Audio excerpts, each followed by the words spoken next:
Yeah, I think the non-absorbable carbohydrates, the fructans, the excessive lactose, the fructose, the polyols, oligosaccharides, a lot of these non-absorbable carbohydrates, like I think they're overconsumed, right? And so this is the problem. We're overconsuming these non-absorbable carbohydrates, then we're consuming fiber, then we're having these refined proteins, refined fats. So there's a lot of colonic-based digestion going on. We're just flooding this colonic microbiome with all these foods that we can't absorb.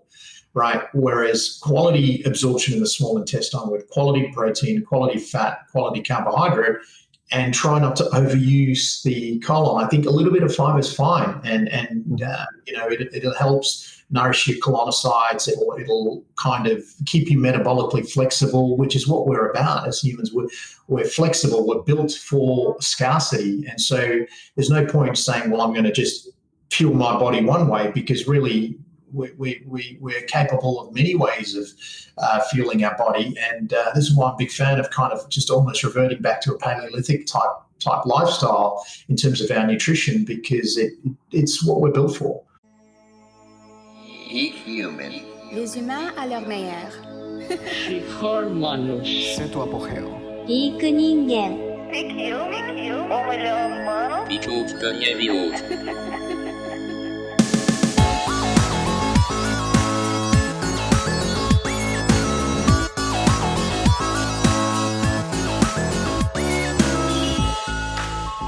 Hello, everyone. Thanks for sharing this podcast and giving a review on the podcast app or iTunes. I'm Brian Sanders, and I'll encourage you to also work your way back and listen to all these episodes of Puke Human, or start back at episode 1. I'd additionally encourage you to check out nosetotail.org to see our grass-fed, grass-finished meats, tallow-based body care products, and more. Today, I'm talking to Dr. Pran Yoganathan, who is a gastroenterologist and gastrointestinal endoscopist based in Sydney. He aims to empower his patients to embark on a journey of self-healing using the philosophy of let food be thy medicine. Dr. Pran has a special interest in conditions such as GERD, irritable bowel syndrome, and abdominal bloating. He takes a very thorough approach to resolve these issues using dietary manipulation in conjunction with an accredited, highly qualified dietitian rather than resorting to long-term medications, which I love. We talk about many of the main chronic diseases we face today on the worldwide scale and how gut health and your diet contribute to these. Anyone with a stomach and or who eats food should find interest in this episode. Hopefully that's both for you. We talk about animal versus plant-based diets, meat and cancer, how the human gut evolved, the necessity or lack thereof of fiber, protein amount, meal timing, GERD and heartburn, gout, personal fat threshold, height of populations in relation to their diet, and much more. You'll like this episode if you're a fan of meat. You'll also like the aforementioned nosetotail.org if you like meat. And hopefully you also like this silky smooth transition into some brief words about my company. This is how I have turned down all advertisers for this podcast. I'd rather steer clear of even the possibility of strings attached or any outside interest by having sponsors. The one foundational belief I have in health and nutrition is around the ethical and sustainable production of animal foods and the inclusion of these in your diet. I work with many great producers here in the United States to produce and ship top quality food and body care products straight to you with no middlemen. You can find all of our offerings at nosetotail.org. I'll make a deal with you so I don't bore listeners who already know about all these. I'll get straight to the episode if you promise just to check out the site for 2 minutes. That's nosetotail.org. Just press pause now. All right, we're back. Let's get straight to the episode with Dr. Pran Yoganathan. All right, we're recording. We're live with Dr. Pran Yoganathan. Thanks for having me on your podcast. Absolutely. Why don't you introduce yourself? Tell us where you're calling in from and what you do. Thanks, Brian. I'm a gastroenterologist in Sydney, Australia. So gastroenterologist and a hepatologist. What we specialise is the study and treatment of diseases of the digestive tract, which includes, the esophagus, stomach, small intestine, and large bowel. We also are involved with diseases of the pancreas, liver, and biliary tract. So it's a fairly extensive specialty that encompasses what is a huge portion of the human body. And I've always found it a very interesting thing, because what we tend to do is procedural work. So we tend to observe a lot of these pathologies real time with endoscopies and colonoscopies. So I've been practicing as a gastroenterologist now for close to 10 years. I've had a very, very strong interest in the field of nutrition, which I think ties in quite elegantly with what I do, and how we can look at applying adequate nutrition to people with digestive diseases and just metabolic diseases in general. That's great. And so what kind of clinic? Is it a big clinic? Tell us more about, and are your colleagues into this type of stuff? Are they doing a lot of procedures? How does it work? Yeah, sure, Brian. With regards to the colleagues, to answer that question first, I don't, and I made this point before, that I think the healthcare sector is completely disconnected from the fact that diseases are essentially a product of our environment. I think we're at a stage in our occupation or industry where we believe disease just occurs because it occurs. We blame things like genetics and willpower and all these sort of things. So I think a lot of our colleagues in the medical world, I can't speak for all of them, of course, but just from what I observe, it's a very reactive sort of approach to healthcare, which is that don't correct the environment, instead correct or try and patch up the symptoms caused by the diseases, and we apply medical therapy, surgical therapies in some instances. And I'm not saying these things don't have a place. I'm just my point has always been, I think they're overemphasized in a world where most chronic illness is simply driven by nutrition and sedentary lifestyles. So my colleagues are not really on board with what I'm doing, I don't think. However, there are silos now developing all over the world where I think a lot more doctors are starting to practice this way. So we're all connected thanks to modern technology.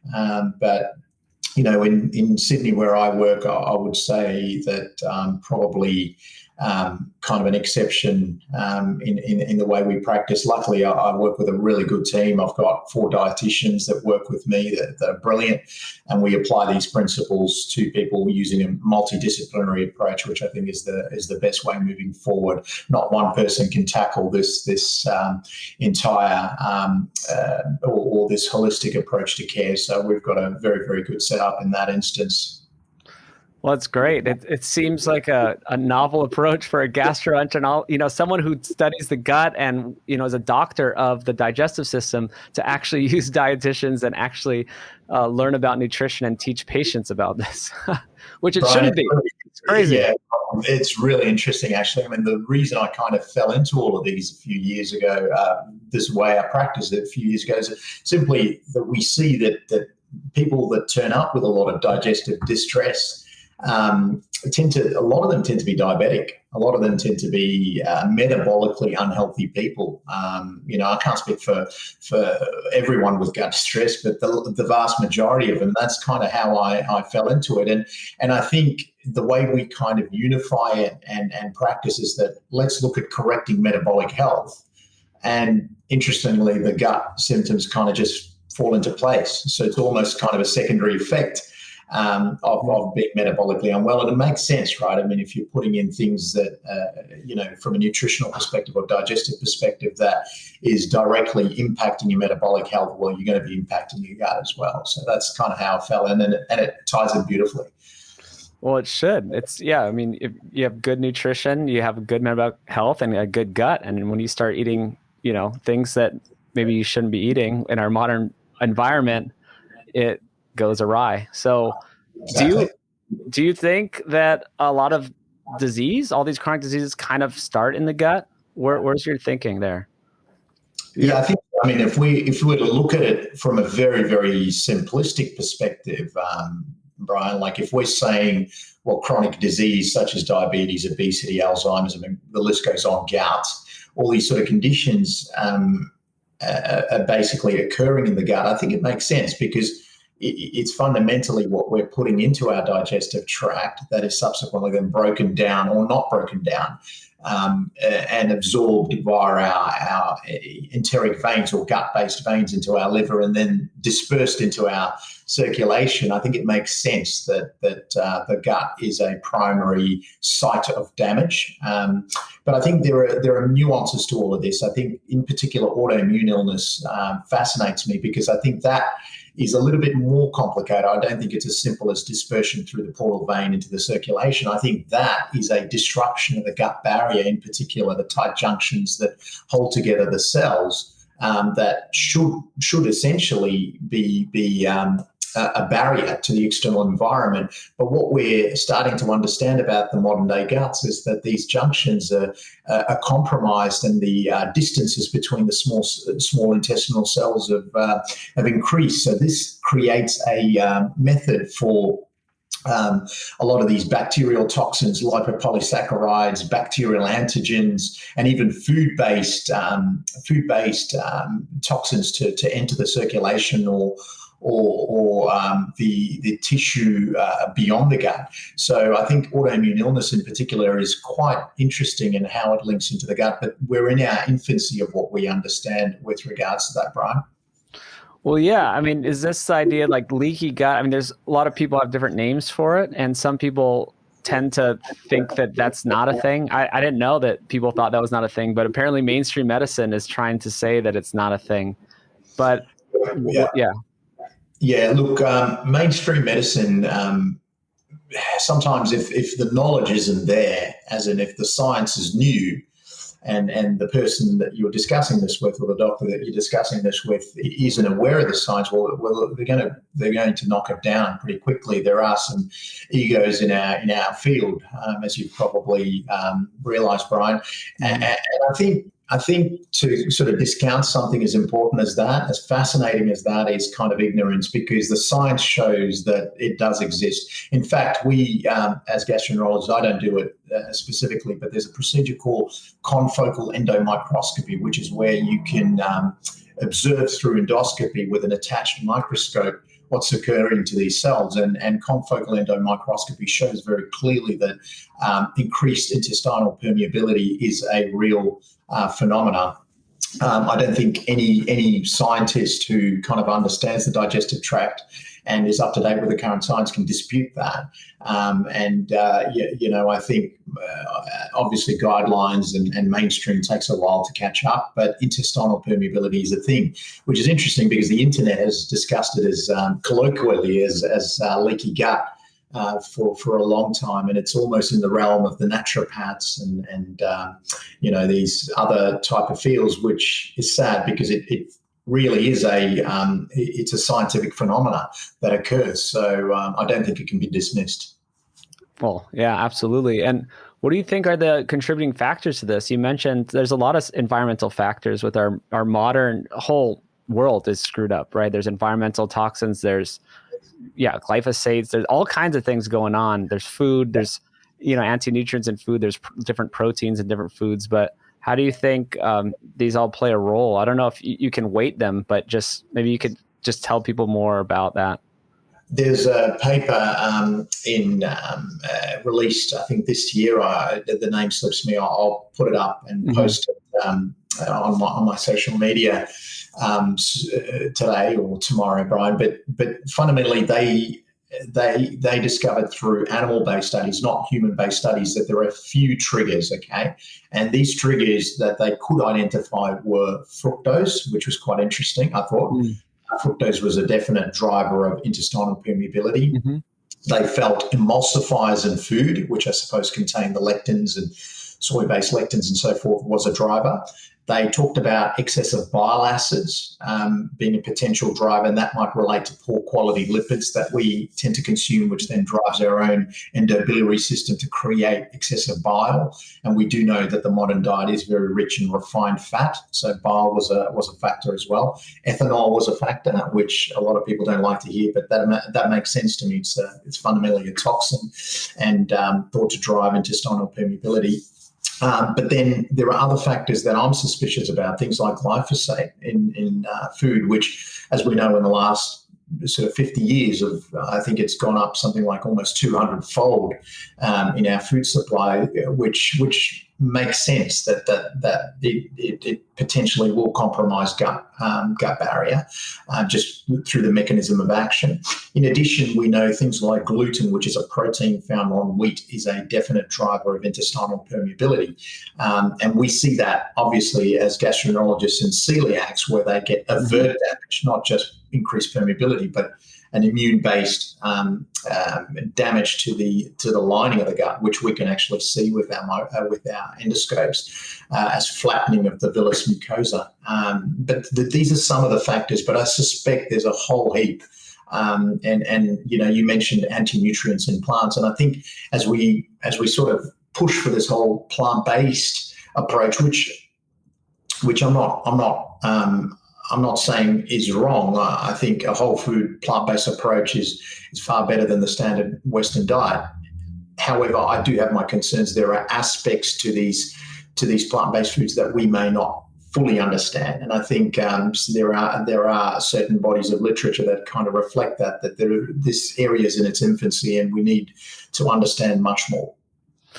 Well, yeah, you're very kind to the whole food plant-based people, but what's the cheat sheet? I want to kind of skip ahead instead of saving it for the end. You mentioned all these different things that could cause trouble to your gut. So what is kind of the solution? Just to throw it out there in the beginning, what type of diets and foods and lifestyle changes can someone make to avoid all those things?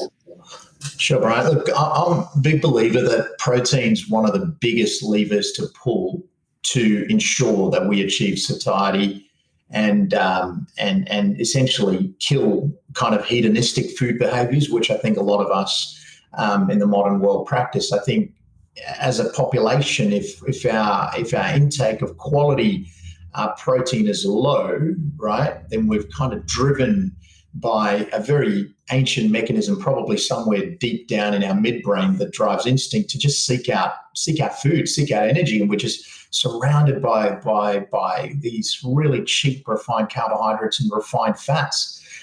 So I think quality protein is key. And when I talk about quality protein, I'm big on animal source foods because the digestibility index is clearly higher.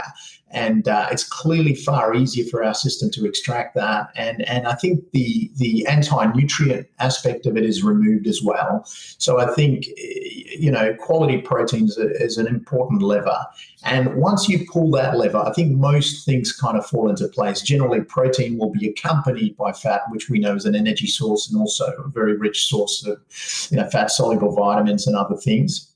And I think if you're getting those two macronutrients in good proportion, then you can have a little bit of carbohydrate. And I think it's about making sure that the carbohydrate is not overly refined and potentially not as toxic as some of these carbohydrate sources that we do see. We do know that certain vegetable sources do contain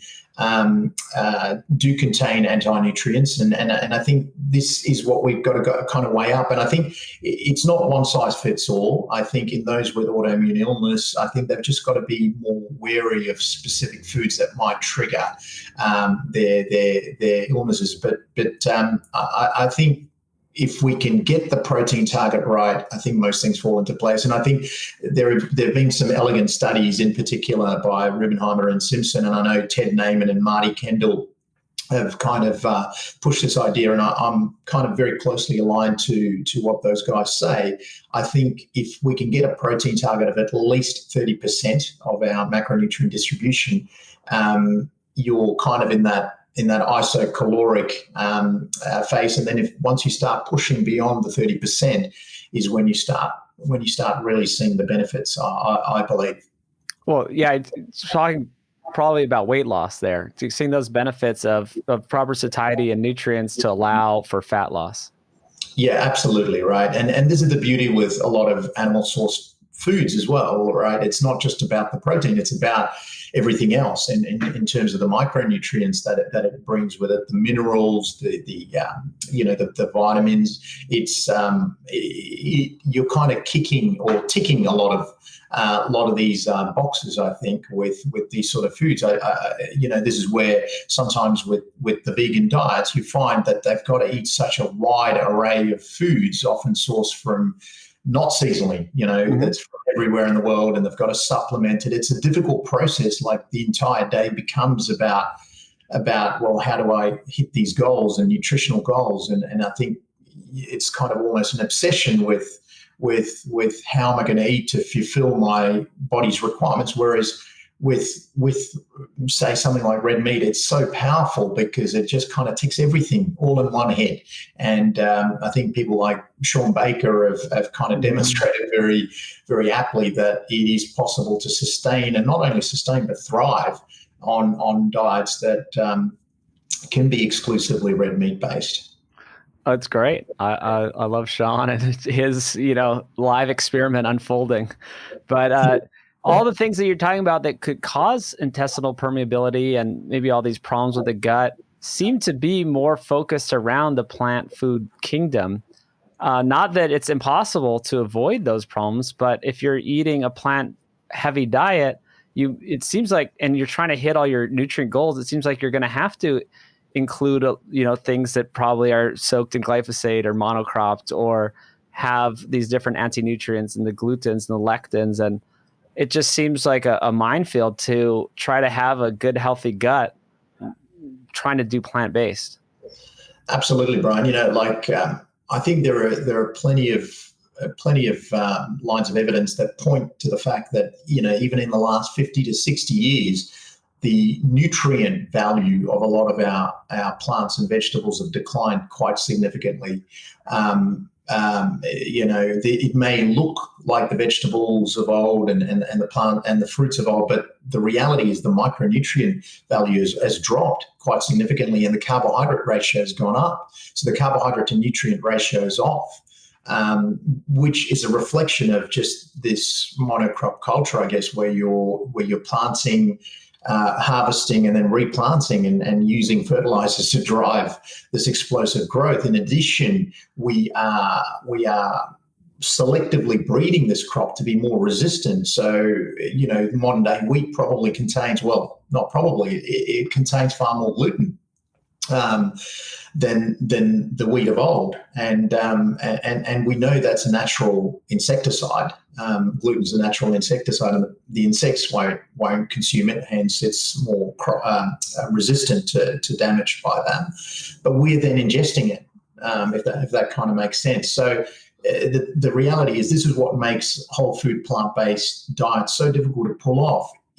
Our soil health has really declined. And I think there are some individuals that can potentially, I won't say the word thrive, but potentially can survive and function on it. But it is just so much more difficult to do that because we're simply, things have changed in the last 50 to 60 years to support this huge population base that we've got.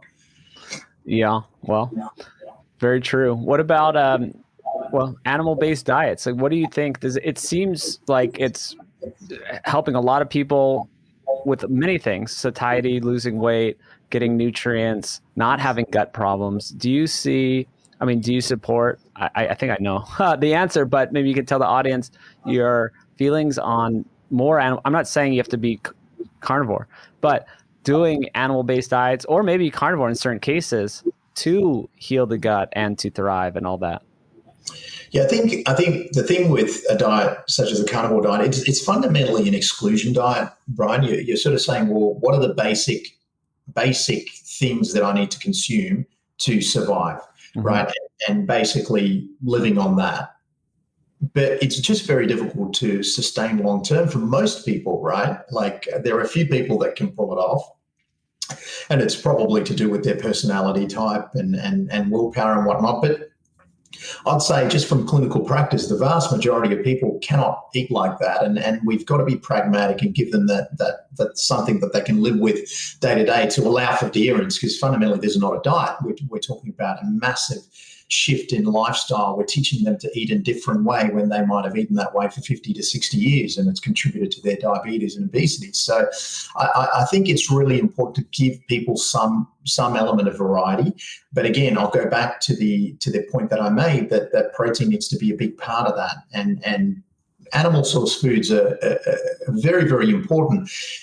However, the issue is, Brian, like we're surrounded by media, by health guidelines, by doctors, experts in the field, and I'll say that in inverted commas, kind of really pushing the narrative that animal-based foods are a problem. So we've got a bit of a paradox there where what we've evolved to do versus what we're being told to do. And I think this is the real struggle, the real challenge that I face day to day as a clinician, is trying to apply good nutritional practice to my patients. Yeah. Well, is it working? Have you seen good results if the people who do stick to it? Do a lot of people, do you recommend it to a lot of people? How's it working? Yeah, listen, I'm big on diet, and I try and educate most people that I see about it, even people that might be presenting to me just for a routine colonoscopy, for polyp surveillance, or for a family history, because we've got, you look at America, right? Like 88% of your population is metabolically unhealthy, potentially more, right? That survey that was done, I forget the name of it, I think completed about 6 years ago. Who knows what's happened in the last 6 years? I suspect things have gotten worse. So if that's the case with America, I don't think Australia is too far behind. I think vast majority of our population is metabolically unhealthy. And so as a doctor, seeing a huge number of patients, I think I can kind of counsel them on that, and I think there's some legitimacy when it comes from a medical doctor practicing that way. However, the challenge that I find, Brian, is to kind of really fight against these ideas that a lot of people have been indoctrinated by, in particular like the food pyramid, which a lot of people have grown up with, of course. It's been around for the last 4 decades. In addition, just this real push for plant-based nutrition.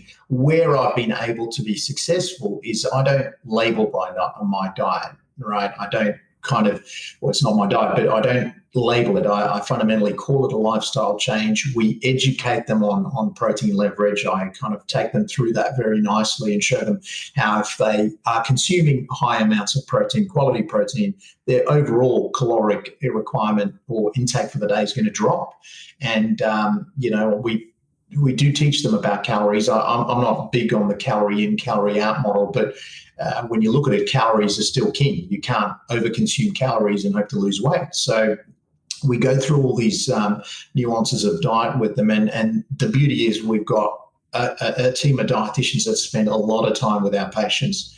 And then there is the continuous follow-up to monitor change and track their insulin levels and body weight and so forth. So it is a process, a challenge. And it feels sometimes like we're swimming upstream, because they're then being told by their primary care physicians or by family or by cardiologists that, well, even though you're losing weight, even though your diabetes is improving, you're metabolically healthier, this diet can't be good for you because of the amount of fat and protein that's been consumed. So it's a challenge, and sometimes I do get disheartened, but the way I've been practicing for the last few years has given me far more satisfaction as a doctor than I've ever had. So I continue to persist. I love it. You gotta buck the system a bit, but maybe we could do some of these debunking of these myths.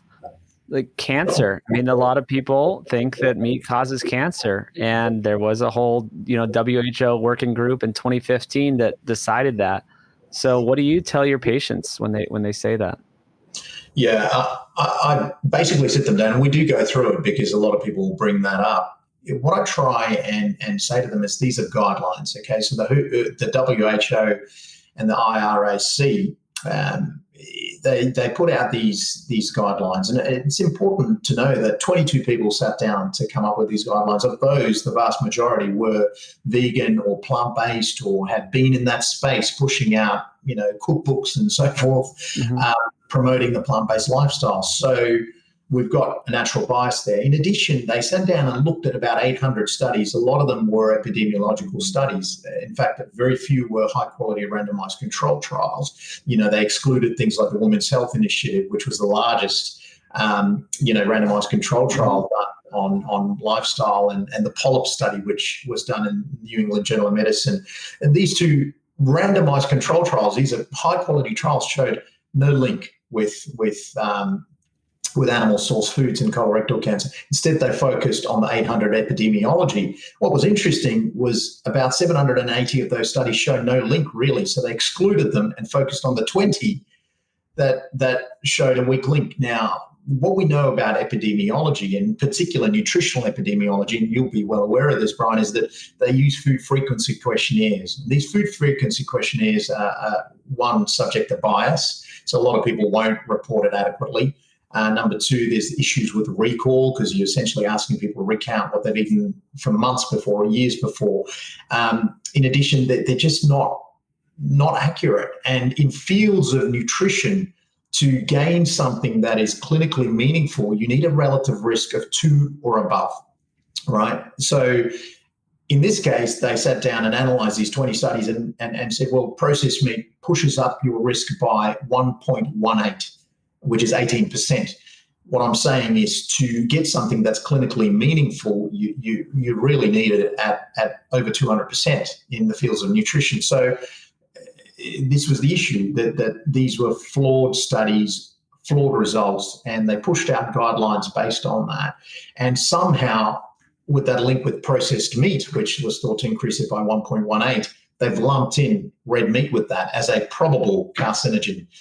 So there's some major flaws with the WHO statements there, and I think the systematic review and meta-analysis, which was done by Gordon Guyatt, of course, the father of evidence-based medicine, pushed out in the internal Annals of Medicine. Yeah, it essentially said, listen, this is really poor quality, and there is actually a weak correlation between red meat and colorectal cancer. So, yeah, I think the data is problematic, and if the data is problematic, well, the guidelines are problematic. I love that study. I think it came out in 2019, maybe 2020. I can link to that one. So there's 5 studies in the Annals of Internal Medicine that kind of just exonerated red meat, and it was kind of quiet in the media, but they didn't seem to want to cover it because it goes against the narrative that they've been pushing forever. And absolutely, yeah. And then also I had got special clearance to get Dr. David Klurfeld on the show, Peak Human back, I don't know, episode 23 maybe. And he was on that WHO panel in 2015 where they did all the shady, covering up of studies or not using studies and all this type of stuff. And yes, he said it was a bunch of vegans and vegetarians. They had an agenda. He brought studies to the table that were good quality, and they ignored them. They didn't use his studies. And it was great to hear it straight from the horse's mouth. And I don't mean to be critical to nutritional science, Brian, but it's fundamentally a junk science. And this is the issue with it. I think the data is so problematic, and there's just so many conflicts of interest. And really, till we've gotten a relative risk that's adequate, I really think a lot of these studies can be discounted. And I think 95% of nutritional science that is available today is probably based on just complete junk, and this is the difficulty. We almost can't rely on the science because the science is faulty. So we've got to take things back to first principles and kind of look at the gut and how it's evolved and how best is it suited to consume food, and so this is what we're left with, to almost take things back to first principles. But that's really interesting to hear that you had someone on the panel of that study on. I'd love to have a listen to it. Oh, I'll share with you. It was great. It was a couple of years ago, but it was awesome. And maybe you could go into the gut. I'd love to talk about the human gut and how it evolved. I mean, we're including this in the film, and I think it really throws a wrench in vegan ideas.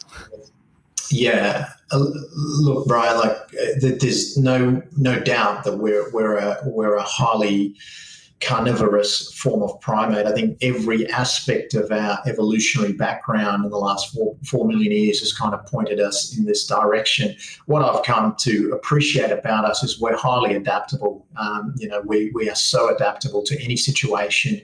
And from a gut perspective, there's no doubt in my mind that we've kind of picked up adaptations along the way to allow us to adequately digest things that we've potentially not been able to do for that entire 4 million year period. So in particular, like if we were to take it back to first principles and say, well, the rainforests of Africa receded about 4.4 million years ago, and as these forests receded and became savannas, we were pushed out of the trees onto the ground. So, we go from this fruit-eating ancestor to essentially fundamentally a scavenger. So we're depending on insects, on plant roots, and then at some point we learn to scavenge the remains of animals left behind by other carnivorous creatures. We're very vulnerable at this point in our time, of course, because we're on the ground. We're a semi-bipedal ape. We're not really capable of running long distances, so it's really struggling for survival. And then somehow we learn to unlock this energy-rich bone marrow, and I think things go from there, right? Things really quite rapidly progress, and we can see that in the fossil records with increase in skull size or brain capacity fundamentally. And as the brain capacity increases in relation to nutrition, well, that's a positive feedback loop, because we are then producing more complex foraging behaviors. So, and this is the thing, I think we reach a point as Homo erectus about 1.8 million years ago, and this primate's an apex predator almost. It's consuming even carnivorous creatures and capable of long distance running for persistent hunts, which is still done by certain tribes in Africa, of course, now. And so everything about us is kind of built that way. We're built to run. We're a hairless ape that's allowed, that can sweat easily and dissipate heat that it builds up in the body during persistence hunts. I think a lot of our brain growth was driven by complex foraging behaviors. So we're at that point, and then obviously agriculture comes in about 8,000 to 10,000 years ago, and then we picked up a few adaptations even in that 8,000 year period, with the ability to digest things like milk or the sugar in milk, or specific groups of races in the world can do that. We've increased the ability to process starch. So in that last 8,000 years, we've had DNA amplification of something called amylase amplification, which allows us to break down starch a lot more efficiently. So we've just picked these things up along the way. But for the vast majority of our time, I think animal source foods have made up a huge proportion of our food. And I think this is why they still remain important to this day. Well, yeah, our guts did change. Our large intestine, got smaller, and our small intestine got bigger as our brains got bigger, and that's where the meat is digested, right? Absolutely. So I think what's important to realize is, like, if you're looking at creatures like the ruminants or foregut fermenters like kangaroos and so forth, they've actually got a very, very complex gut system. Same applies to chimpanzees, gorillas. With us, we've actually got an extremely simplistic gut system that is not dependent on huge blood volumes to nourish it. So we've got a very, very efficient system, which is dependent on enzymes. And this is the thing that a lot of people fail to realize. We're auto-enzyme dependent digesters. Not only that, we pre-digest our food before putting it in, right? And so we unlock the nutrients even before it goes through our mouth. And we do that through cooking and through fermentation of specific foods and so forth to make it more digestible. The argument is always made, are we a herbivore, an omnivore, or a carnivore? Well, the term that I use is we're a cookinivore. We cook our foods before consuming it. Makes it much easier for the gut system. And I think when the gut system became more simplified, and this is the expensive tissue hypothesis, which I'm sure you're aware of, the brain could become more complex. And this is why fire was such an important driver of even more brain growth or exponential brain growth, because it allowed exactly that. Not only did it detoxify the food, it unlocked the nutrients, made it more easy to digest. Yeah, and I've talked to some PhDs, that study this, and they're saying we require these animal source nutrition because of these gut changes, because of all these changes we went. It's almost impossible. I mean, maybe with modern day processing techniques where you can get pea protein, maybe and some supplements, you can try to survive, but we could not survive in our form we are today on just plant foods. No, it would be impossible, right? Like if you were to take a human being who's dependent on plant-based proteins and plant-based foods and put them in the wild with a tribe like the Hasda, for example, or any other hunter-gatherer group, I think they would struggle, right? I think they would struggle longer term because you would essentially become nutritionally depleted in specific foods that you're able to supplement in the privileged West, of course. You could take an injection or a pill or take it in some sort of refined form as pea protein, but it is impossible to do that. We, as from again going back to a gut perspective, everything about us is kind of built for this very highly carnivorous method of eating. This stomach acidity, which is on par with hypercarnivores or even scavengers, like the vultures and birds of carrion. We've got that ability to cleave protein, which is what stomach acid is, and to detoxify, because these are high-risk foods, often prone to contamination. We've got a small intestine that is massive, huge surface area with the ability to produce these enzymes to break down fats like lipases, amylase for starches, quality starches, as well as proteolytic enzymes. So this is what we're about. We're a small intestinal-based absorber, but we cook our food. We've got this great stomach. Everything about us is kind of optimized for brain growth. And that is fundamentally what makes us human, Brian. It's our brain. So the argument is never really about the gut. It's about the brain. By allowing the gut to simplify, it allowed for this amazing brain of ours, which we've then gone on to create these highly processed foods and stuff our health. But they're so closely linked, the brain and the gut. And just a final point, which you've elegantly made, is that our large bowel is really quite small comparison to our primate cousins. This is the site, the hindgut or the colon is where we ferment foods, right? Like ferment foods by our microbiome, our gut bacteria. And the foods that we ferment are fiber as well as non-absorbable carbohydrates. We can ferment protein, but it's very difficult to malabsorb protein unless you're taking it in a refined form like pea protein or whey protein. So a lot of protein will not make it into the large intestine. It's absorbed in the midgut. So if fiber and non-absorbable carbohydrates like the fructans, which are found in garlics and onions and these sort of foods and bread, these things are fermented by the microbiome to liberate short-chain fatty acids, which is a fuel or a ketone utilized by the microbiome itself. They release a little bit of that to us, and our colonocytes, the cells that line our colon, absorb that and they use it as a fuel. But that is supposed to contribute only 5 to 7% of a human's fuel. So where does the other 93% come from, right? And so it shows that we are pushing this high fiber method, but there's a physiological limit to how much fuel we can extract from that. So where does the other 95% come from is the question. And the food pyramid, you can see, is pushed towards that fiber method of eating, which I don't think will nourish a lot of people, in particular those that are physiologically unwell or metabolically unwell. I want to talk about the fiber myth, but first I want to talk about fuel source. You brought up these fuel sources. So what do you think is the optimum fuel source, and that will, even allow our gut to be healthy and get enough energy? Sure. The gut's interesting, Brian, and I'm in the infancy of even understanding this. The deeper I dive, the more data there is to sift through. Mm-hmm. But I think the primary, I tend to view us like the human body as a hybrid car, basically capable of running on glucose and capable of running on ketones, which is a byproduct of fat or breakdown product of fat, as we know, or a process of fermentation. There's no doubt that the brain's definitely dual adapted. It can run on ketones, it can run on glucose.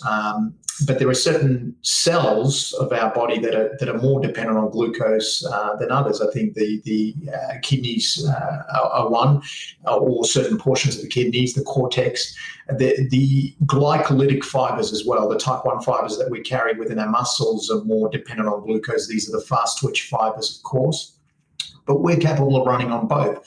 Now, the gut's interesting. I think it has got the capacity to run on glucose, but it's highly dependent on fat or ketones to nourish it, in particular the hindgut. And I think there is some animal data showing that even the small intestine is very, very dependent on ketones for its fuel supply. So I think the gut primarily runs on fat as a fuel. This may explain this epidemic of diverticular disease that we see. Diverticular disease is pushed as a disease of not having enough fiber. I'm not quite clear on that as data. I dispute that. I think diverticular disease fundamentally is a form of energy starvation of the colon. I think we just don't liberate enough ketones, which is the breakdown product of fat. Additionally, our gut is probably through conditioning and epigenetics and so forth, we don't ferment the fiber as well anymore. And that may be to do with childhood antibiotics and maternal microbiomes being inherited that are poor in quality. But I think the gut as a primary fuel, to answer your question, should run on fat. Yeah, I mean, fat as a fuel is great. I don't think we need to be 100%, fat based and all that. But maybe you could just talk more about why fat is a good fuel source beyond the gut. Yeah, I mean, we carry kilograms of it, right? Like at any given time in our body, there's maybe 350 grams of carbohydrate, which is free to be used. But we carry, some of us carry hundreds of kilograms of fat. So the amount of calories locked or kilojoules locked within our own systems are far greater than what we can ingest in carbohydrate. At any given time, our body can only carry a specific portion of carbohydrates. We can't do much of it. Beyond that, we have to convert it to fat or triglyceride, which is a fat, of course. So this body's got this way of kind of just reverting it all back to fat to use at a later time, which we never do, of course, because of this frequent eating, which then replenishes our carbohydrate stores again and then pushes it again towards fat storage. In addition, because of these sedentary behaviors, we never really tap into these to these fat stores. So this is the problem. We're pushing towards storage, yet we never access the storage in our fat depots, I suppose is probably the best way to look at it. Brian, we don't fast for long periods of time, where we're pushed by nutritional bodies to eat 5-6 meals a day, which I think is highly problematic. A real mess, when you think of the culture that we built around food. Yeah, well, that's just a great fuel source. I'm adding more carbs back in just once a day to mess with that after my workout, but I think fat is the way to go, or at least, like you're saying, is at least be able to access your fat. So many people are so sedentary and eat so much glucose in the form of carbohydrates and processed carbohydrates that they never get into that fat burning mode, and it's just such a big problem. Absolutely.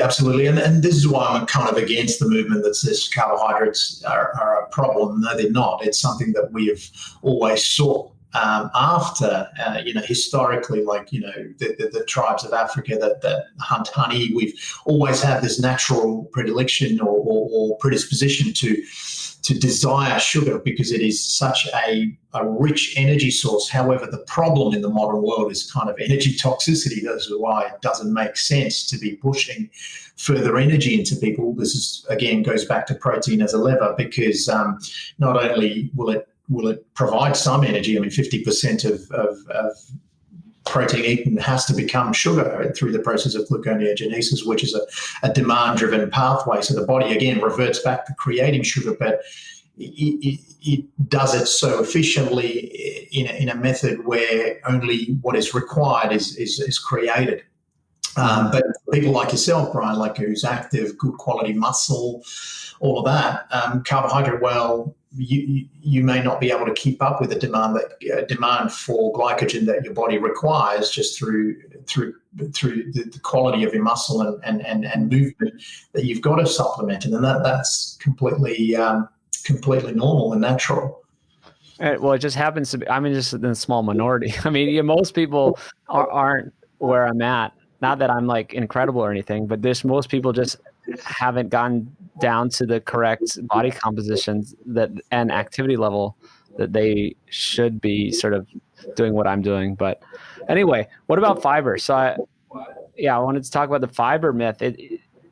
Most people in the gastroenterology world think that fiber's super necessary. I don't have a problem with fiber, some fiber, right? It's perfectly fine, and maybe it'll help you eat less, or there's some fiber it's perfectly fine. But some people have problems with too much fiber. They have gastric distress, all these type of things. And then also just is it necessary in these high amounts that we've been told to eat?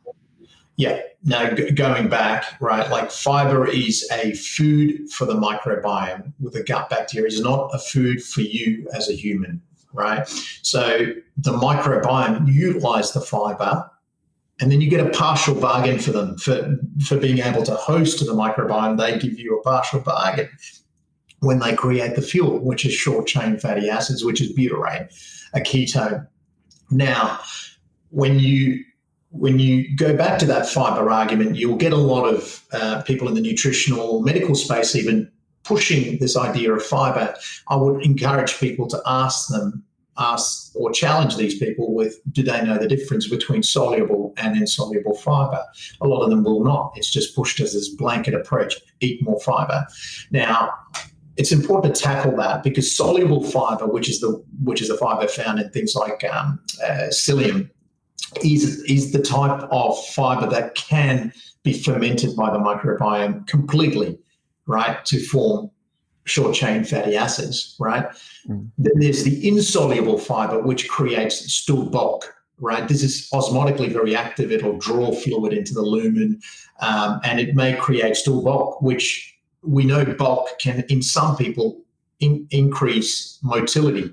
So this is why we find that insoluble fiber for some can help them regulate their bowels more. But there's a huge proportion of the population that can struggle with insoluble fiber. It's too osmotically active. In addition, Brian, like if you're pushing people towards this high fiber diet, remember I said earlier that there is a physiological limit to what we as humans can do with this fiber. 5 to 7% of our fuel can come from fiber. Beyond that, you're really pushing the body beyond what it can do. So if you're consuming excessive fiber and you're feeding the microbiome, that they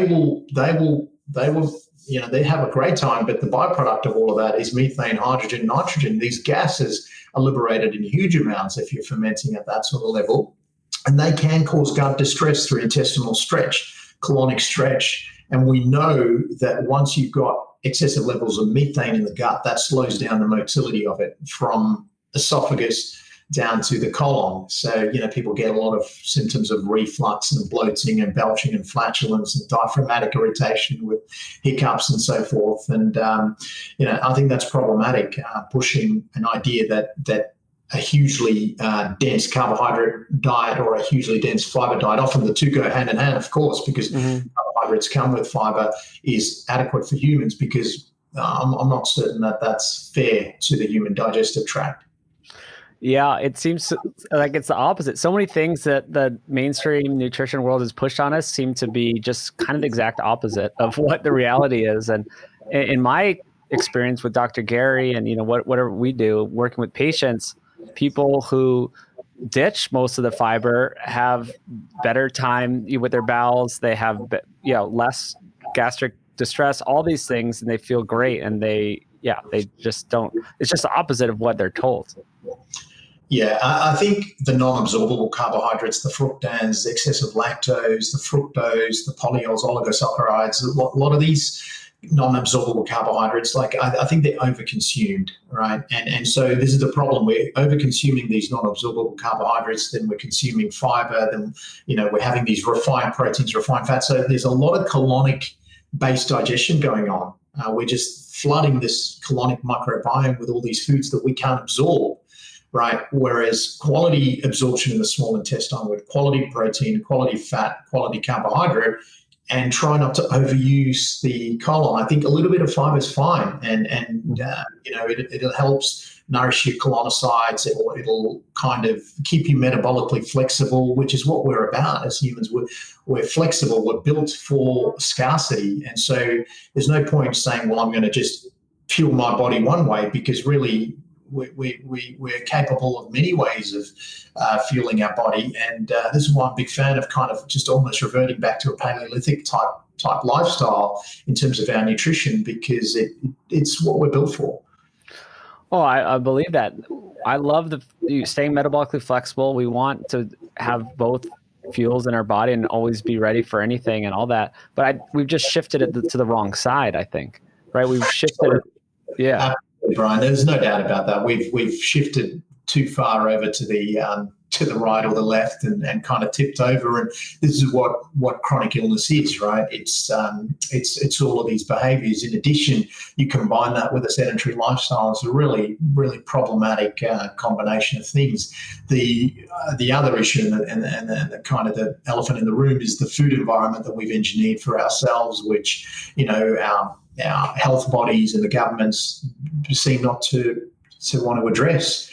And so it's just a perfect storm, really. And I think it's really important to educate people. And this is why I'm very, very supportive of people like yourself, Brian, that is really, you're talking a lot of sense in this space with regards to animal-based nutrition. It's not that we should go 100% towards animal-based nutrition, but to understand that it's kind of our birthright and a heritage to embrace that way of eating, and providing people with a little bit of knowledge to understand what their gut's about, so they can be flexible with how they eat. I love it. And without, actually giving dietary advice, or you don't have to, be super specific or say that this is what you're recommending for anyone. But is there sort of an ideal way to get nutrition with a bioavailable protein, animal source protein, and some of these maybe fermented vegetables, whatever foods, or some carbs? Do you have kind of like a layout? Yeah, sure, Brian. Like, obviously there's nuances. Like, I think people with advanced renal failure, the data shows that they need to be on lower protein diets. But with them, I mean, it sounds terrible to say, but the damage is already done. A lot of these patients are diabetic patients that have got advanced glycation of their kidneys and so forth. So it's very difficult to come back from that for some of these people. Additionally, hypertensive nephrosclerosis, which is hypertensive blood pressure-derived damage to the kidneys, often driven by metabolic syndrome, which again driven by a lot of refined carbohydrates. These people with renal failure or kidney impairment, the data shows they have to be on lower protein diets. But say you've got healthy kidneys and you're just someone who's kind of wanting to improve their health, I'm very confident to say that the Simpson-Rubinheimer curve shows that if protein can be at 30%, you're isocaloric, as in you're not in an energy deficit, nor are you in energy excess. You're going to maintain weight, right? As soon as you start pushing above that, you start dropping into the energy deficit part of the curve. So I think, for most people, if protein can make up 40% of their macronutrient distribution, again, I'm not giving specific advice, as you pointed out, but for most people, I think that's what's required, and they can make up the rest of their macronutrients and fat and carbohydrate. But protein needs to be an important lever that they need to pull. Additionally, the protein needs to be quality, so it can be absorbed, and we're not dealing with anti-nutrients and so forth, because the body's got a neat way of being able to sense nutrients, and if it senses that it's fundamentally deprived of nutrients because you've consumed protein that's rich in anti-nutrients, for instance, and you've put it into your colon where it's being fermented by putrefaction rather than proteolytic digestion, and then I think the body will crave again. And I think this constant hunger is kind of this desire for nutrients that the body's calling for. Yeah, so it sounds like it's what I've been talking about for years. The Sapien Diet, Sapien framework is this idea that get a lot of your nutrition from protein, and animal protein is the one that's bioavailable with the nutrients, and then make up your fat and carbs with a whole form of those fat and carbs, not refined oils, not refined carbohydrates, but whole food fat and whole food carbs. Absolutely, Brian. I think you've hit the nail on the head. It's a pretty simple formula when you break it down like that. And I think people can get very nuanced with regards to, well, how's the animal raised and so forth. But putting those arguments aside and just focusing on it from just simply a macronutrient distribution, I think is a very, very effective way to demystify a lot of the confusion and the myth around nutrition. But just to simplify for people as well. What about timing of the meals? Do you get into that? Not really. Like we find that our dietitians they're not huge on patients, because we tend to see a lot of elderly patients. Of course, they're not huge on fasting for these patients. A lot of these patients are so protein deprived. They've got terrible. Oh, they shouldn't.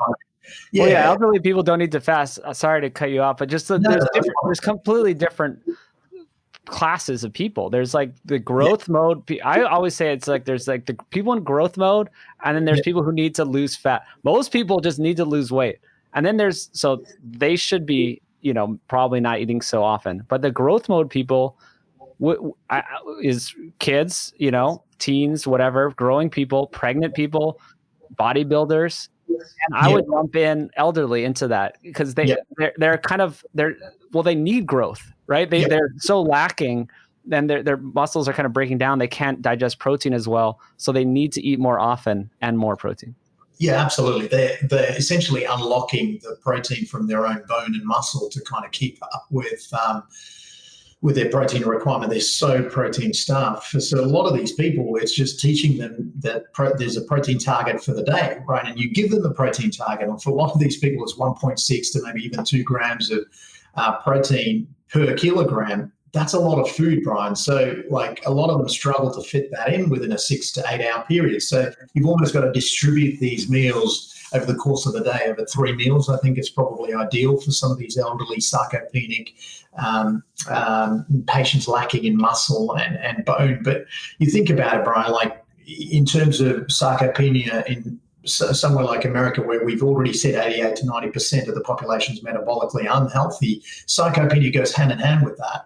So we probably have 20 and 30-year-olds and probably children that are fundamentally sarcopenic by definition on body composition. So how should these people be eating, right? Like we've applied it to the elderly, but if we've got a population of people that have poor quality muscle, well, perhaps we should be distributing protein throughout the day for these sort of people as well. It's the important thing there is there's a satiety factors, there's a thermic effect of protein.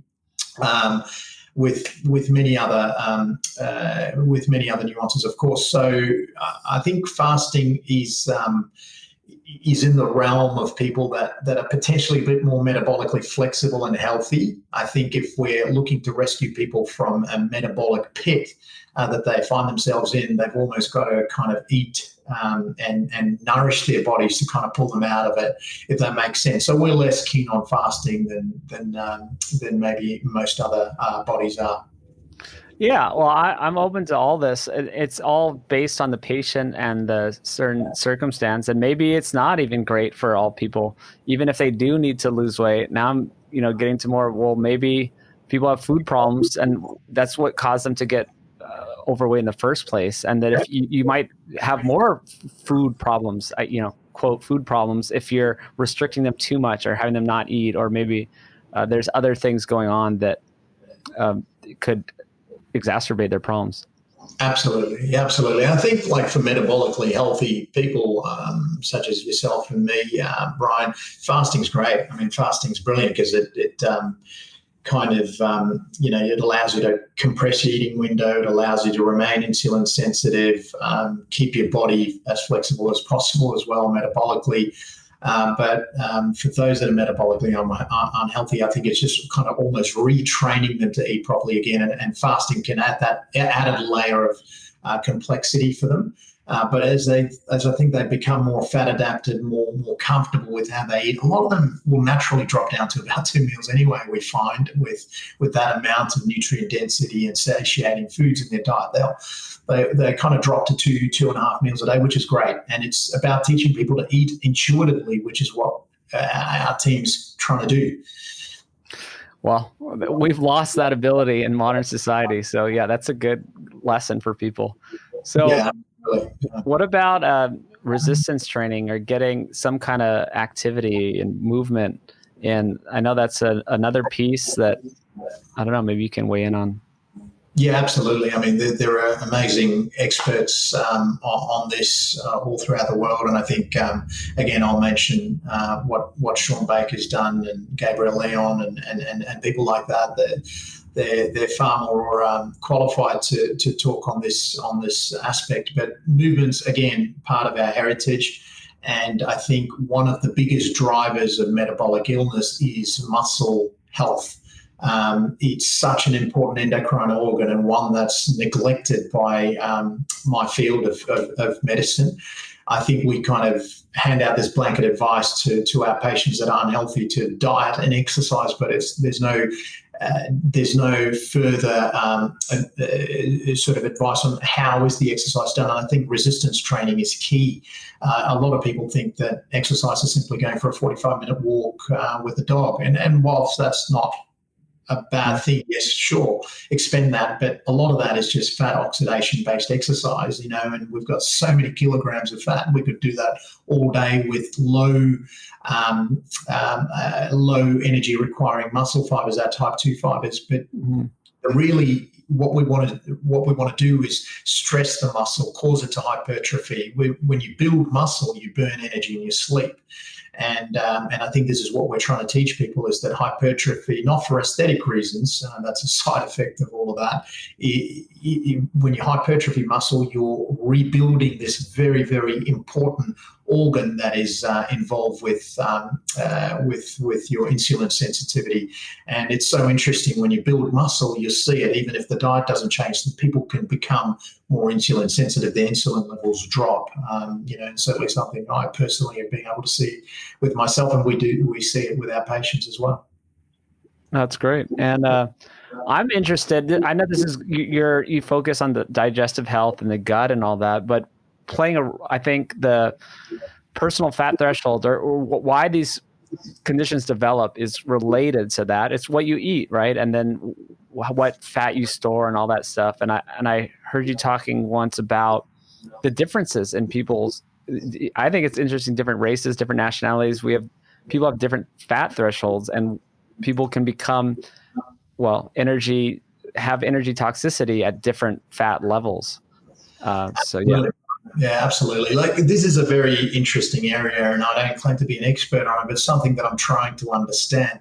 What we tend to see is there are certain races, we see it with our Australian Aboriginals here, and certainly in the Southeast Asians, and I'm a Southeast Asian myself, of Sri Lankan heritage, and I think you will see it in the African Americans and in Africans as well. The personal fat threshold is a lot lower, and I think a lot of that is because there's just a predisposition to not deposit the fat in a subcutaneous way, which is under our skin layer, but to deposit it within tissues such as the liver and the pancreas. And there was a great study, actually, a randomized control trial in Chinese men, which showed that these men tend to store their fat not only within the liver, but also within the pancreas, which then causes pancreatic hypertrophy. And so it's that cycle of insulin resistance that's triggered by that. So I think a lot of personal fat threshold can be defined as excess storage within the visceral aspect of our fat depots rather than the subcutaneous layers. Because it was very interesting to me that you can get Caucasian patients that can really carry a lot of fat, both visceral and subcutaneous, yet their blood sugars are completely normal. With very, very high insulin levels. And then you can get these people, in particular a subcontinental or of Asian background, that can carry very little subcutaneous fat, very little muscle, of course, with that as well, but have a tiny amount of visceral fat, but be floridly diabetic. And that, I think, is how you can define personal fat threshold. A lot of it also comes to muscle quality as well. And what I tend to see with a lot of the Caucasian population, they just tend to carry a lot more denser muscle. So again, it's that having that site of energy output through these quality muscles. It really ties in quite nicely that muscle and our fat depots are quite beautifully linked. And I think personal fat threshold is not one aspect of insulin resistance. There's probably many facets of it. Yeah, and then you want protein, you want quality animal protein to have quality muscle. And it seems like there's some kind of correlation going on with under-muscled people eating, mostly energy and not enough protein in their diet. And it kind of is this vicious cycle of just energy toxicity. Absolutely. Poor quality muscle, less sites to burn the energy consumed. And of course, a lot of these refined foods have very, very low thermic properties as well. So not much energy is required to kind of break them down and store them as fat. Mm-hmm. And I want to get into the sort of theoretical world. Maybe we can have some fun here and just go, why do you think there is anything to why different races develop different personal fat thresholds? I heard a guy talking about maybe it's the warmer climates, you don't need to have the subcutaneous fat to protect yourself. And the colder climates where maybe more Caucasians, evolved for many years, then they did develop more of this subcutaneous fat. And that's why that there's this different personal fat threshold. Absolutely, Brian. I think it's quite interesting. Talking very, very theoretically, if we were to look at the first Europeans, which is of course the Neanderthals, and they kind of left Africa as Homo erectus and settled and adapted to these colder climates in Europe. When you look at their builds through the fossil records, these were very, very muscular people. And you've got to kind of question, well, why was that? Their hunting method differed, of course. They weren't persistent hunters, as far as the fossil records indicate in terms of their running ability and so forth. They were built with a very short stature, built like battering rams almost, to kind of batter their prey at close ranges, and a lot of their fossil records indicate a lot of damage to their skeletal muscles and fractures, and they had very, very short lifespans because of their hunting method as well. But you've got to question why that type of build. And when you think about certain populations, in particular those that are European and some Asians as well, there's a percentage of that Neanderthal DNA carried there, and it must have conferred some sort of evolutionary advantage to be able to do that. So I think you're right. Closer to the equator, there is just less requirement for subcutaneous fat. You're in a more temperate an area, and I think that would actually be detrimental if you were storing subcutaneous fat in a hot environment. That would not be conducive to good physiological health or metabolic health. So you've gotten a population that is adapted to a colder climate that has to carry more subcutaneous fat and probably more muscle for its thermic effect as well. To carry more muscle allows for your body to create more energy from within to warm the body. So I find that very, very interesting. So the issue is we've all adapted in these specific areas and all over the globe because of travel nowadays. We live, obviously, we're globally dispersed and we're kind of almost one nation. But I think it's important to acknowledge that certain races are probably suited to eating and moving in a different way than others. And to get more theoretical and hopefully not controversial, I just sent you this study before we talked, and you don't have to make any bold claims, but I'm interested in why races are different heights. And I brought this study up before, the 105 countries and correlating to height. And I can share the screen because I wanted to talk about it. That when you're closer to the equator, so we're looking at this study now, you can watch it on YouTube and see the graphics. the people who eat the least amount of protein are around the equator, and they're also the shortest. And as you go away from the equator, north or south, people are getting taller and they're eating more protein. So that's really interesting to me. And then the study goes on to look at the other health markers associated with height. So apparently in this study, and there's a lot of correlations, that as you get taller, you have less child mortality. As you get taller, you have better fertility. So this is kind of just drawing these correlations that height does have something to do with health. And then I'll scroll down more. The Human Development Index, as you get higher in height, that gets higher. And here's the total protein. So the total protein is pretty linearly correlated with height. So it doesn't mean that just if you just eat more protein, you're just going to get taller. All of a sudden, I think it means, and probably what the study authors say, is you can reach your full height potential. If you eat adequate protein, you can reach that full potential. And then this last one is particularly highly correlated proteins is very linear with height. And the highly correlated proteins are protein from milk products, potatoes, which is a curveball, eggs, pork, and beef. So mainly the animal-based proteins.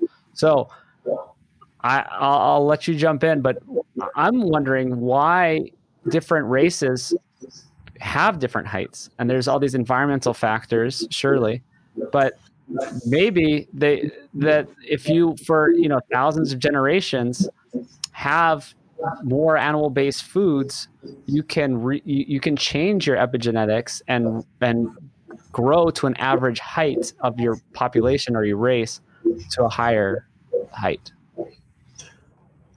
Yeah, no, that's a great study, Brian. And as I promised you, I'm going to look into that deeper dive. But I can share some data that I've looked at, which shows that, let's take India, for example, a country of a few billion.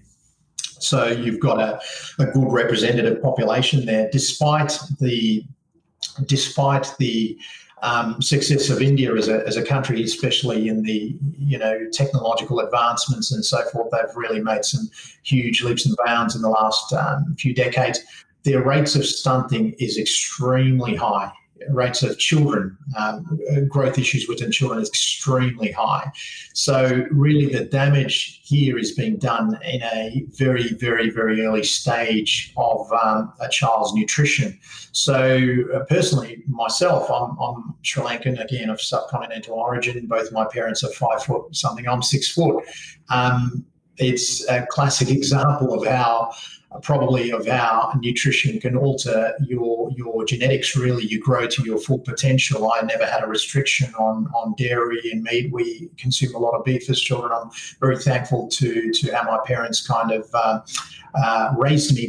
But when you look at the data there, you're seeing that a lot of these countries, in particular, let's take India, for instance, close to the equator, there's a lot of ideological beliefs that drive people away from eating animal-based foods, in particular beef and dairy and beef and pork and so forth. So there's a very, very poor consumption of protein in these countries, not just driven by ideology, but also economic factors as well, right? Like if you look at those graphs there, you're looking at countries that, like India, like the Maldives, like Indonesia and so forth, where the poverty rates are extremely high. So the access to the quality proteins is extremely low, and that is occurring at a childhood level. So these children cannot reach their full potential. And that's kind of a sad reality, whereas a lot of the Northern European countries, of course, Australia, New Zealand, the wealth distribution's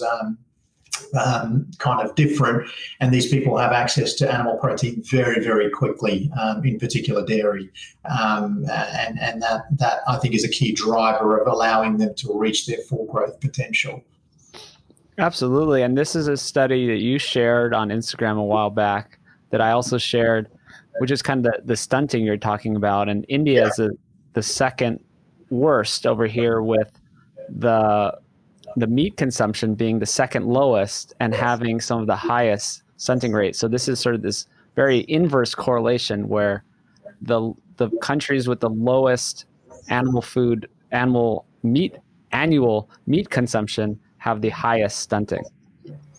Absolutely. I mean, just to take it even one step back further, that I think we've shrunk something like I want to say 9 inches since the advent of agriculture, right? So the fossil records quite clearly indicate that we've shrunk as we've taken on board agriculture and moved away from potentially more nutrient dense foods, but in the more modern world, I think that's occurring. Again, I'll go back to childhood nutrition. And I think that's what's driving a lot of that.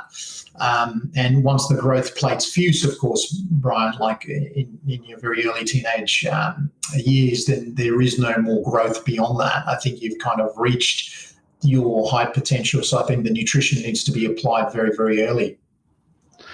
I absolutely agree. And I guess I brought this up for one, just to theorize on why different races have different heights, and maybe it's based on their nutrition, but there's also environment, there's also socioeconomic factors, and this paper mentions that some of the poor countries tend to be lower height because they don't have access to as much healthcare and other things. So of course that factors in. And also a big reason I brought up is to say this plant-based message, it could be hurting people. Right? It's just crazy that they're pushing this plant-based agenda when we have these great studies, both of them, that show how important this early nutrition is in the early years for health and height and just thriving as a human. Yeah, absolutely, Brian. I think, again, going back to the privilege that we've got in the West, we can kind of get away with not consuming plant-based, consuming animal-based foods because we're heavily supplementing, but there are many, many examples in the media of children that have died with parents that have fed them exclusively plant-based. And so once you remove supplementation from the equation, you're really looking at a diet that is potentially dangerous and potentially crazy. So I think myself as a doctor, I think politically we've got to remain on the fence and say, well, we should embrace everyone's kind of way of thinking. But the reality is, I'm not a politician. I'm a scientist, and the scientist in me says that we've kind of optimized as human beings for a method of consumption that we should embrace. How we do it, of course, is that's another argument for another day, with regenerative agriculture and so forth. But how we do it is a different argument. I'm kind of interested as a scientist or as a doctor in human health, and planetary health is kind of the next argument, I suppose. But focusing on human health, we must get good quality nutrition. We must allow our children to get good quality nutrition to allow for their full development, not just in terms of height, but brain as well. I love it. And I'll let you go in a second. I have one more question here. You deal with digestive issues, the gut. I get the most frequent questions I get are related to acid reflux, like GERD and gout. So GERD and gout, these 4-letter G words, and a lot of people, their doctors tell them to cut out meat to solve those problems. So I want to see your take on that. Yeah, gout's very interesting. I mean, if we look at gout first, and then we can talk about GERD. But largely, if you were to plot gout and body mass index on a graph, they'll both kind of follow each other very, very, very closely. They'll both be linear. So often the classic person who will come in with gout is overweight. Usually of Caucasian background. Some of them will be diabetic or pre-diabetic, and most of them will have visceral obesity. It is very rare to see someone who's metabolically healthy with gout, if that makes sense. So one of the biggest drivers for gout, I think, is excess calories. So red meat has been linked to gout, and that does increase purine synthesis in someone who's metabolically unhealthy, who's consuming a diet that is hypercaloric, right? Of course, red meat will be more calories to a already hypercaloric diet. But a lot of these people are consuming liquid calories in the form of beer, which we know is a very big trigger. Additionally, one that is under-mentioned or discussed is fructose. Fructose is a huge driver in gout. And in fact, it's linked in with this primate rasburicase mutation or silencing, which allowed us to convert fructose to fat. And that's a big driver in primates that have got that mutation, because our uric or urate acid levels are always higher, in allowing us to be able to convert fructose to fat, which the silencing started happening a few million years ago in Europe, as these apes learned to store fat from scarce fruit.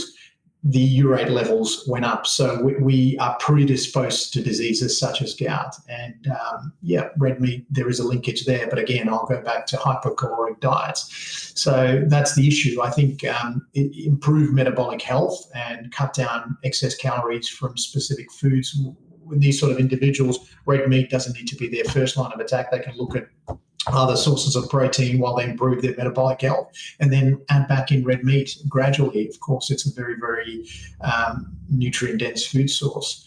So that's my take on gout. I think it correlates strongly with metabolic health. With regards to GERD, again, the same thing. There's multiple lines of research that show the more elevated your body mass index is, the more you tend to have symptoms of gastroesophageal reflux. That makes sense, because we're talking about visceral fat packing an already very tight abdomen, increasing your intra-abdominal pressure, wrapping around the stomach, pushing the stomach up, loosening the lower esophageal sphincter. So that's one aspect of GERD. It's a mechanical issue. But the second aspect, and the more fascinating aspect you'd be interested in, Brian, is a lot of it's to do with diaphragmatic health. It's the sheet of muscle that separates abdomen and chest that pinches around the stomach to help us to hold gastric contents in.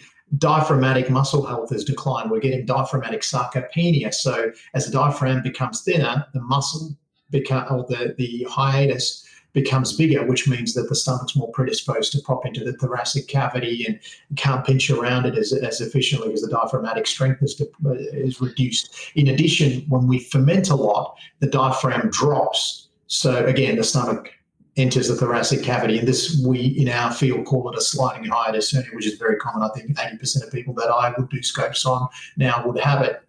A lot of it's to do with diaphragmatic health. So what I tend to tell people with reflux is a few things. I say we've got to look at dropping visceral fat, and here are the methods to do it. We are going to look at reducing the bloating, which causes the diaphragmatic descent. And the third thing that we're going to do is potentially work on diaphragmatic strengthening. And this is where resistance training is great, because I think a lot of the breathing techniques employed when you do resistance training well employs the diaphragm, in particular, exercises like the squats and deadlifts. If you've got the proper breathing technique, you're certainly employing diaphragmatic muscle. Plus, there are some diaphragmatic retraining techniques that some people have advocated, and the evidence shows it's very, very effective in control of gastroesophageal reflux, which I think, again, is a lifestyle disease. I'm very, very clear on that.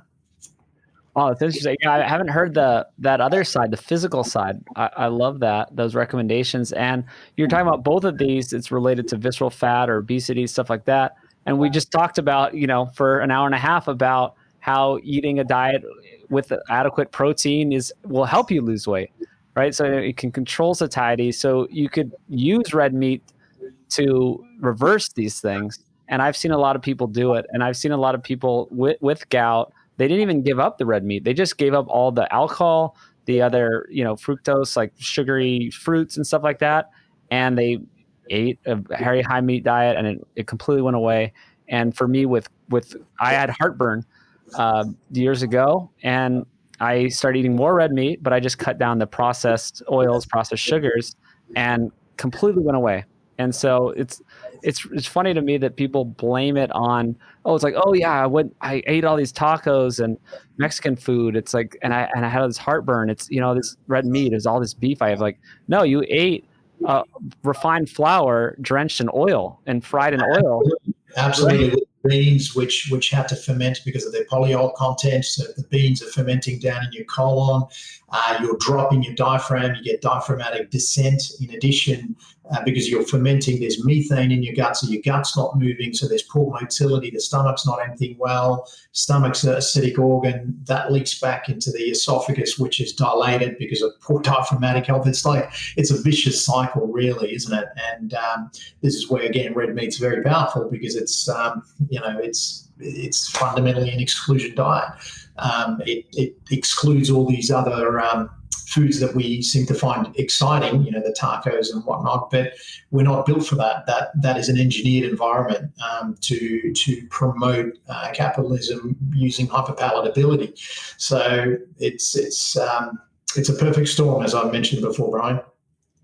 I love it. All right. Well, thank you so much. This has been super fun. I would highly encourage everyone to follow you on Instagram. You're doing a lot of great content. And where else can people find you, or what else do you want to throw out there?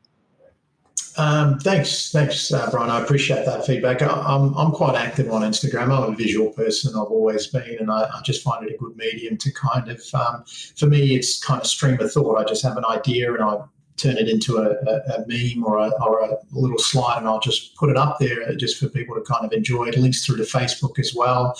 My handle's Dr._Pran Yoganathan on both those mediums.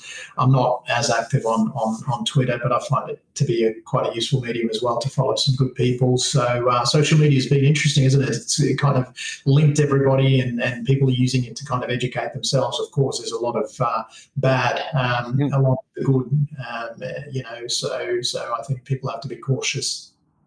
Well, you got one of the good ones. You're one of the good ones out there doing the good content, and I appreciate it. And thanks for coming on, and maybe I'll see you one day in Australia.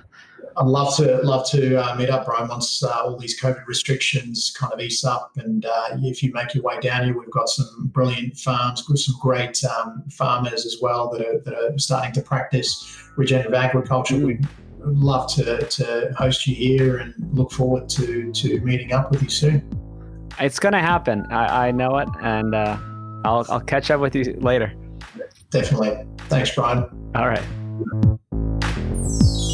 And that's it for this week. Thanks so much for listening, sharing with a friend, giving a review on the podcast app or iTunes. Go to nosetotail.org. Check out all our meats, the primal ground beef with the organs mixed in, the body care products, the seasonings, even hats. That's nosetotail.org. And also sapien.org. You can join the tribe for the extended show notes, bunch of bonus stuff, discounts to Nose to Tail, private members area, Zoom calls with myself and Dr. Gary, and more. Also sapien.org for the program. We have a 12-week program designed just for you to lose weight, get healthy, reverse disease, led by physician Dr. Gary. You can do this anywhere in the world through our videos and our health coaches. Check it out at sapien.org. Thanks so much, and we'll see you next week.